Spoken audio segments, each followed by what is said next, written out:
কে খুব ভালোভাবে গরম করে নিয়ে এর মধ্যে দিয়ে দিলাম একটা গোটা শুকনো লঙ্কা, দিলাম অল্প একটু হিং, কয়েকটা কারি পাতা আর দিলাম অল্প একটু লাল লঙ্কার গুঁড়ো। এগুলোকে গরম তেলের মধ্যে অল্প একটু ভেজে নিয়ে এখন রায়তার মধ্যে এই তরকাটা ঢেলে দিলাম। এই তরকাটা দেওয়ার ফলে রায়তার টেস্টটা কিন্তু অনেকটা বেড়ে যাবে। এই তরকাটাকে রায়তার সাথে খুব ভালোভাবে মিশিয়ে নিয়েছি।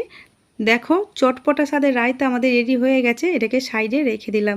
এখন আমরা নাস্তা রেসিপিগুলো বানিয়ে নেব। তার জন্য ওভেনে একটা প্যান বসিয়ে তার মধ্যে কয়েক ফোঁটা তেল দিয়ে তেলটাকে খুব ভালোভাবে প্যানের চারপাশে ব্রাশ করে নিলাম।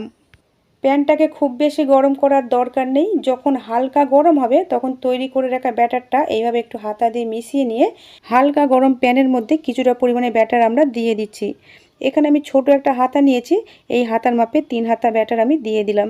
এই রেসিপিগুলো একটু মোটা করেই বানাতে হবে, তাই বেশি করেই ব্যাটার দিয়ে হালকা হাতে হাতার পিছন দিক দিয়ে এইভাবে মোটা করে ছড়িয়ে দিলাম।